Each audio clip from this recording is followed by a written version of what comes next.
ассалому алайкум шунавандагони арҷманд.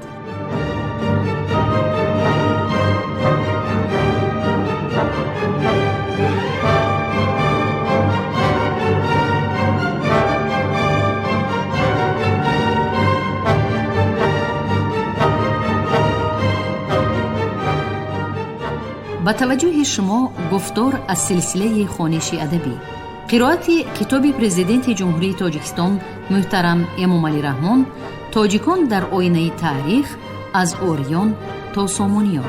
китоби чорум, гуфтори 122. امری لیث چون برادرش یعقوب جوانمردی سلحشور، نبرد پیشه و کشورکشا بوده. بر رقیبانی گردنکش و استقلال خواهش گذشت نمی کرد و همه جهد و تلاشهایش را برای تأسیس دادن یک دولتی توانای مستقل و متمرکز روانه می نمود. ولی در عین حال او عدالت پرور و فقیر نواز بوده، ضعیفان را نمی آزرد و می گفت که روغن در شکم گنجشک نی بلکه در شکم گاو گرد می آید. او راه و روش سازندگی و فرهنگ دوستی برادرش یعقوب لیث را ادامه داده. مطابق معلومات تاریخی سیستان در جمله کارهای خیر همت زیاد داشت و 1000 رباط کرد و 500 مسجد آدینه و مناره کرد، دون پلها و میلهای بیابان. بعد از سر امری لیث، امرا و اعیان دولت او نبیرش طاهر ابن محمد ابن عمرو را سالهای 902-909 به مسند امارت سیستان نشانیدند. طاهر ابن محمد شاید به خاطر ستانیدن کینه بابایش امری لیث با لشکری زیاد سوی ولایت فارس رفته، عامل خلیفه را از آنجا بیرون راند و آهنگ محاربه اهواز نمود. موافق معلومات تاریخ سیستان، خلیفه معتضد به حضور اسماعیل سامانی عبدالله ابن فتح را با هدیه و تحفه های مناسب فرستاده درخواست نمود که در بابت طاهر ابن محمد تدبیر اندیشد. اسماعیل سامانی از روی درخواست خلیفه به طاهر نامه فرستاده او را به سیستان دعوت کرد و ممالک اجدادی را برایش ارزانی داشت.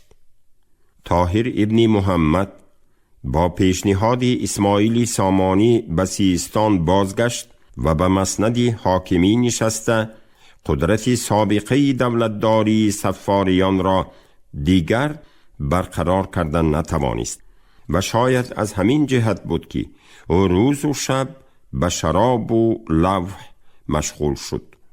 نه مشایخ را بار دادی و نه لشکری را.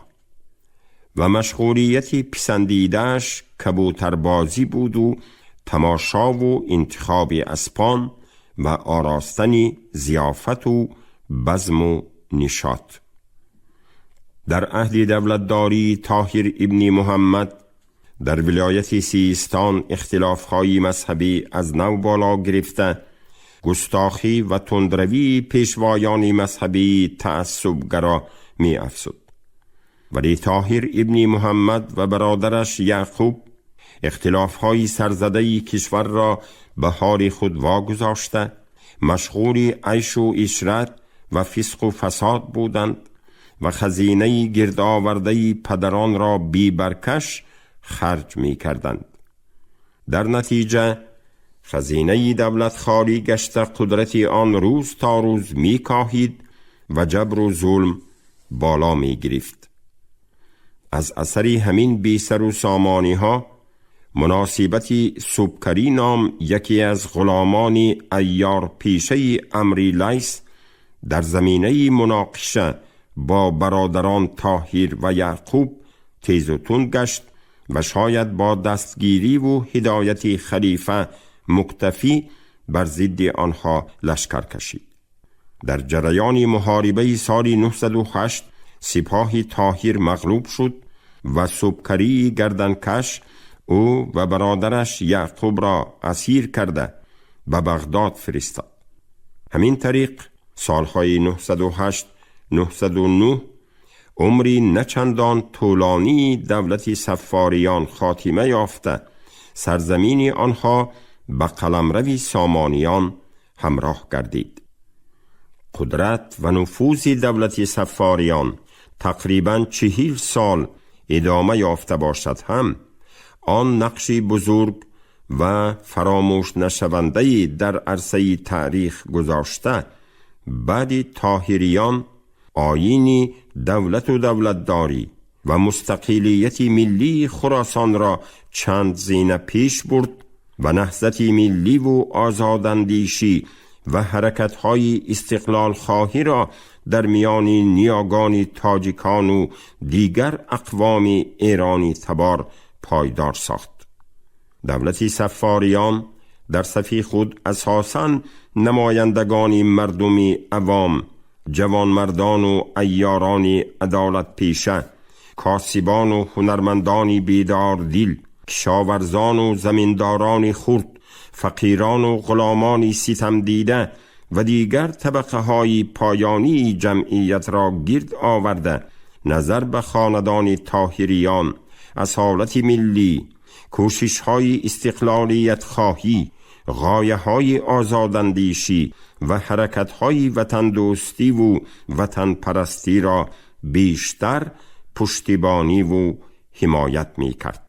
می توان گفت که تجربه دولت و دولتداری طاهریان و صفاریان با همه برد و باختهایشان یک پای دیواری مستحکمی گردید که در بالای آن نظامی پیشرفته دولت و دولتداری سامانیان با شکوه و جلال ناتکرار قامت افراخت.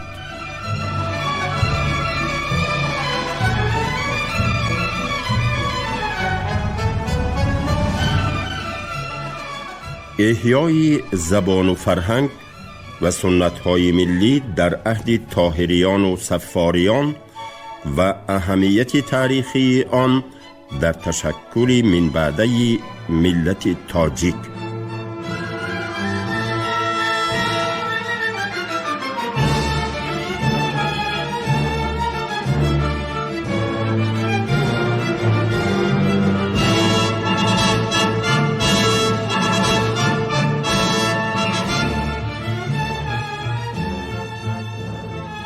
زبان و فرهنگ مهمترین رکن پایداری ملت بوده. در جریان پیدایش، تشکل و تحولات تاریخی خود وابسته به تقدیر ملت، دوره‌های پدیدایی، رشد و نمو و کمالات و دیگرگونی‌های شکلی و معنایی را می‌پذیرد. زبان عادتاً عنصر جامع، یکلخت و مکملی است که ضمن تشکل واحدهای گراماتیکی و آوایی و معناییشان تاریخ ملت را به قرن 1000 سالها پیوند زده، ارزش‌های ملی و فرهنگی و میراث تاریخش را برجا و بیگزند نگاه می‌دارد. کاخ ملت به اندیشه شاعر توانای ایرانی نادرپور به 3 ستون استوار است که آنها را می توان پیوندهای خاکی، پیوندهای خونی و پیوندهای فرهنگی نام برد.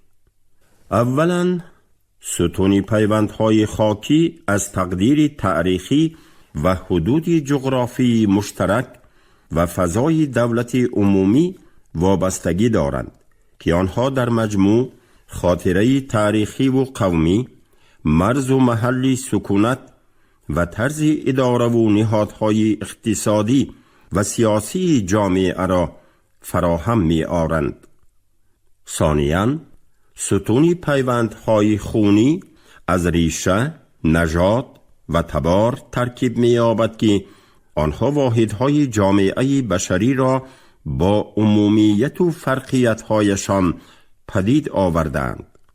مثلا از ریشه هند و اروپایی چند نژاد جدا شده است که آریایی یکی از آنهاست و از همین نژاد تباری ایرانی پدید آمده است که در آسیای مرکزی سراسری فلات ایران و قسمتی از هندوستان مسکن اختیار کردند. نهایت پیوندهای فرهنگی را می توان ستون سیومی کاخ ملت نامید که آن عنصرهای زبان، نوعهای صنعت و هنر و آداب و رسوم از جمله دین و مذهب را فرا می گیرند. اینک هدف ما تفسیری یکی از عنصرهای مهم پیوندهای فرهنگی، زبان کهن آریایی و تشکل و تحول تاریخی آن تا پدیدایی زبان دری می باشد که در اینجا از حدودهای کنونی دولتداری و مرزبندی‌های امروزه صرف نظر کرده بیشتر به شناخت تاریخی آن رو می آریم.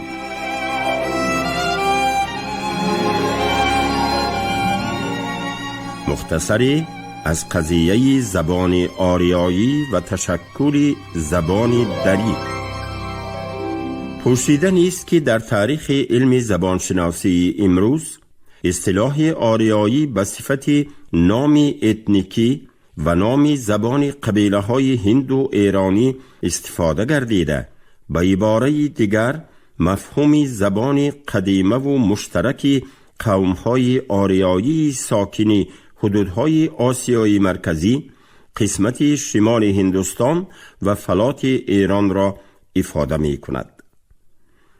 زبان آریایی اصلاً به خانواده زبانهای هند و ایرانی شامل بوده، نخست به طور شفاهی و سپس به شکل خطی و یا نوشتاری طی چندین هزار ساله ادامه داشته. به مشترکات زبانی، عمومیت فرهنگی و آیین دینی و رسوم‌های سنتی قوم‌ها و مردمان آریایی بنیاد گذاشته است. اصطلاح آریایی یا خود ایرانی هم در اویستا، هم در ریگویدا و هم در کتیبه‌های هخامنشی با کمی تغییرات جزئی یاد می شود که به عمومیت زبانی و نژادی آریایی های هند، آسیای میانه و ایران دلالت می کنند. قدیمترین نمونه آثار زبانی، شکل حرفوی و آوایی، مشخصات صرفی و نحوی و ترکیب لغوی آریایی باستان کتاب اویستا و کهن‌ترین بخش آن گاتها به شمار می رود. به اندیشه محققان نخستین شکل اتحاد دولتداری قدیمه و نسبتاً پیشرفته قلمرو قوم‌های آریایی در عصرهای 9-6 تا میلاد دولت کیانیان باختر و پایتخت آن شهر بلخ بود که آن کتاب مقدس اویستا و گاتها را به تمدن جهانی عرضه داشته است. مس در زمینه دولتداری کیانیان و سلطنت گشتاسپ، دینی یکتا پرستی زردشتی نفوذ یافته از منطقه ورارود و آسیای مرکزی تا فلات ایران پهن گردید و پیروان زیادی پیدا کرد. بعد تنزل دولت کیانیان، قبیله های آریایی قلمرو آریانای شرقی، باختری ها، سغدی ها، مروی ها، پارت ها، خوارزمی ها و غیره تحت پرچم امپریایی متمرکزی هخامنشیان و شاهنشاهی کوروش کبیر سالهای 556 529 تا میلاد گرد آمده برابر قوم‌های آریایی قلمرو آریانای غربی، پارس‌ها، مادها و دیگر قوم‌های هم نژاد، هم زبان و هم فرهنگ خود یک تقدیر مشترک تاریخی را بنیاد گذاشتند. بیهوده نیست که شاهنشاهان هخامنشی به خصوص دارای بزرگ و پسری او خشیارشاه اصل و نسب خود را آریایی از نژاد و یا اصل و منشأ آریایی آریاچیسره معرفی نموده. در کتیبه بیستون و دیگر کتیبه ها زبان خود را آریایی می شماریدند و در عین حال به دیگر زبانهای رایج قلم روشان بابلی، ایلمی و یونانی ارج می گذاشتند. کتیبه های بیستون، ستونی 4، صحیفه های 88-90، نقش رستم و شوش شهادت می دهند که زبان مردمان قلمرو پارس در عهد هخامنشی با نام زبان آریایی معروف بوده است. شاید از همین جاست که نام آریه و آریانا همچون اصطلاح معمولی اتنیکی در ترکیب نامهای جغرافی و تاریخی و نامهای اشخاص در کتیبه های زمان هخامنشیان و سرچشمه های تاریخی یونانی و ایلمی زیاد وامی خورند. مثلا نام های آریا رامنا، آریا بیگنس، آریامنس، آریا پاتهس، آریانتس، آریا برزانس، آریا بازوس، آریا مازیس، آریفرنیس و دیگران دلیل منسوبیت آنها به اقوام آریایی است که در منبع‌های تاریخی کاربردی فراوان دارند. گذشته از این، سیاح، جغرافیدان و تاریخنگار یونانی استرابون می نگارد که قبیله های پارس ها، ماد ها، باختری ها، خوارزمی ها، سغدی ها و سکایی ها تقریباً به یک زبان عمومی با هم نزدیک و خیلی مشابه به اصطلاح او آریانیس گفتگو می کردند. از این معلومات استرابون می توان دریافت که عمومیت زبانی و فرهنگی مردمان قلمرو شرقی و غربی ایران زمین بعد تنزل امپریای متمرکز هخامنشیان نیز ادامه داشته در سالهای من بعد اصالت مشترک زبانی و فرهنگی، رسم و آیین و سنت‌های ملیشان پابرجا مانده است. در برابر این هم استرابون و هم دیگر سیاحان و جغرافیدانان یونانی و ایلینی یک ملک معینی را با عنوان آریانا ذکر کردند که آن در حدودهای هم مرزی باختر جایگزین بود.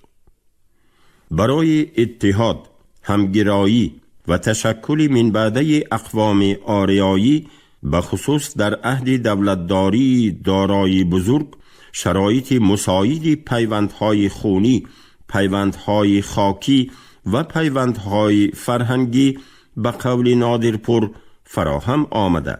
قومهای آریایی تبار پارسها، مادها، باختریها، سغدیان، خوارزمیها، مرویها، کردها و غیره در حدود یک دولت متمرکز و قلمرو پهناور جغرافی، فرهنگی و تاریخی گرد می آیند. می توان گفت که در زمینه این ریشه و پیوندی درخت توانا و بارآور که اساساً بر پایه رکنهای دیرینه نسبی و زبانی استوار است، تبار آریایی و زبانهای عمومیت داشته موسوم به آریایی پدید آمدند. به اندیشه این جانب که در 3 کتاب قبلی تاجیکان در آینه تاریخ از آریان تا سامانیان با آموزش دولت و دولتداری تاجیکان و پدیدآیی و تشکل فرهنگ و تمدن نیاگان آریایی آنها دست زده اند، از روی عدالت تاریخی می بود اگر نام زبان آریایی را چون زبان مشترک تاریخی و عمومی قوم‌های آریایی تباری ایران شرقی و ایران غربی استفاده می نمودیم و به وارثان من بعده آنها از جمله تاجیکان منسوب می دانستیم. زیرا در این مورد اصطلاح زبان آریایی چون یک مفهوم عمومی و معیاری مشترک برای افاده یک قطار زبانهای قدیمه ایرانی از قبیل اوستایی، باختری، سغدی، سکایی، میدی، پارسی، پارتی و خوارزمی که شاخه های جداگانه یک درخت واحد بوده، بعضیشان قسماً یا پره از استعمال برآمده اند استفاده می شد. این قضیه باز از آن جهت تقاضا می گردد که حدودهای پهنشوی اقوام آریایی و زبان آریایی قلمروی خیلی فراخ و پهناور را از حوزه دریای هند و حدودهای ترکستان شرقی تا خلیج فارس و کنارهای رود دجله و فرات فرا می گرفت. از این رو مفهوم زبان ایرانی و فارسی را به معنای مرزهای محدوده ایرانی امروزه آمیختن و تنها به فارس‌های مقیم آن منسوب دانستن از نگاه منطقی علمی و قضاوت تاریخی چندان درست نیست، زیرا امروز نیز چون هزار سالهای سابق در قلمرو پهناور پاکستان، قسماً هندوستان، افغانستان، کشورهای آسیای میانه به خصوص تاجیکستان و ازبکستان، ایران، بعضی مضافات‌های عراق، اسیتیه شمالی و جنوبی، داغستان، ترکیه وارثان واقعی تبار و زبان آریایی عمر به سر میبرند که امروز زبانشان با نام‌های تاجیکی، دری، پشتو، اسیتینی، کردی، پامیری، بلوچی، تاتی، تاریشی، گیلانی، مازندرانی و غیره معمول شدند. این زبانها از لحاظ اصالت تاریخی، ترکیب لغوی، ساخت گراماتیکی و دیگر خصوصیت‌های بیانیشان به همدیگر خیلی نزدیک بوده به درخت بارآوری زبانهای ایرانی و هندو ایرانی منسوبند. در این راستا می سزد بیفزاییم که علم زبانشناسی مقایسوی و محققان و دانشمندان از لحاظ راه پیموده تاریخی و دوره‌بندی زبانهای ایرانی یا خود آریایی را به 3 دوره جدا می کنند. یکم دوره زبانهای ایرانی یا خود آریایی قدیم که تقریباً از 1000 ساله دوم تا عصرهای 4-3 تا میلاد ادامه یافته. در مجموع سایر زبانهای آریایی قدیم، مادی، پارسی باستان، اوستایی، باختری، سغدی، خوارزمی و سکایی را فرا می‌گیرد. به اندیشه محققان این زبان در قلمرو آسیای میانه، قسمت شمالی هندوستان تا حدودهای شمال غربی ایران و خلیج فارس گسترش داشته است. اهل نظر و زبانشناسان آثار اوستایی عهد قدیم، بازمانده های مقدار از لغات مادی و کتیبه های شاهنشاهان هخامنشی را به زبان آریایی قدیم منسوب می دانند. یکی از نمونه های خیلی معمول و قدیمه زبان های ایرانی زبان پارسی باستان به شمار می رود که در عهد هخامنشیان همچون زبان رسمی دولتی رایج بوده. با آن چندین آثاری یادگاری های خطی میخی از قبیل کتیبه بی ستون و دیگر کتیبه های دارایی بزرگ، کتیبه های خشایارشاه و کتیبه های دیگر شاهنشاهان باقی ماندند. خط میخی عهد هخامنشیان شکلاً به خط میخی بابوری و آشوری قرابت داشته، به آن برای افاده صداناک ها و دیگر عنصرهای آوایی علامتهای دیگر افزودند. نمونه های برجسته خط میخی عهد هخامنشیان کتیبه بی ستون، کتیبه های پیرسیپال، همدان، شوش و مرغاب می باشند که اکثری آنها تا زمان ما محفوظ ماندند. در عین حال زبان اوستایی در قسمت آسیای مرکزی یا خود ورارود پدید آمده. با این زبان در زمینه خط اوستایی کتاب اوستا و گاتها نوشته شدند. زبان اوستایی منسوب زبانهای قدیم شرقی ایرانی بوده. با تشکل قومهای آریایی در قلمرو خوارزم، باختر و سوخت قدیم و حوزه هامون همچون زبان دینی بیشتر معمول گردیده است. در میان اکثر دانشمندان و خطشناسان عقیده رایج است که خط و الفبای فارسی عهد هخامنشیان از خط میخی، بابلی و آشوری پدید آمده است. ولی برخی دانشمندان قضیه موجود بودن عنصرهای خط و کتابت را در میان قومهای آریایی تبار از جمله در منطقه های هند و سیند تایید می کنند. مثلا یکی از باستانشناسان مشهور دکتر گیرشمن ادعا دارد که در قسمت جنوبی ایران چون در مصر و بین النهرین اختراعات خط پیشتر پدید آمده بود. به اندیشه این باستانشناس غرب در دره پنجاب و سیند هم خطوطی پیدا شده که دلیل بر وجود خط در آنجا بوده است.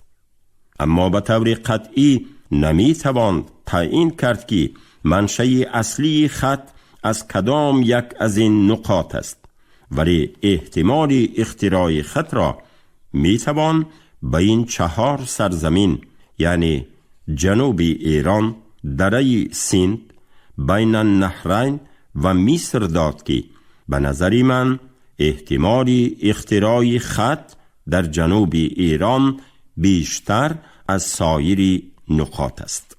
به اندیشه محققان خط میخی بابلی تقریباً از 800 حرف عبارت بود که وابسته به مورد استفاده در شکل و علامت‌های گوناگون کاربست می‌شد.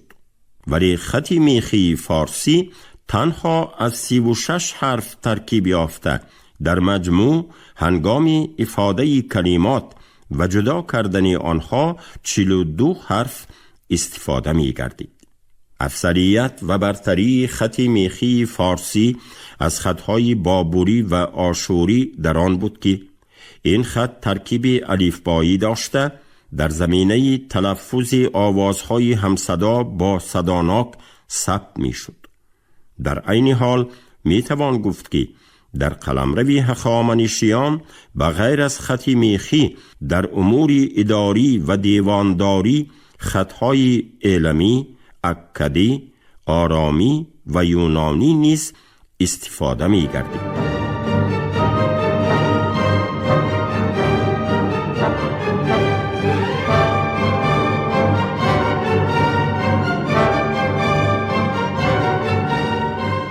شنوندگان گرامی، شما گفتار 122 را از کتاب پرزیدنت جمهوری تاجیکستان محترم امامعلی رحمان تاجیکان در آینه تاریخ از اوریان تا سامونیان شنیدید. راوی علیزاده عبدالرشید خوجمقل، کارگردان شیرعلی نغزلی. پایانی گفتار از سلسله خوانش ادبی. شاد باشید.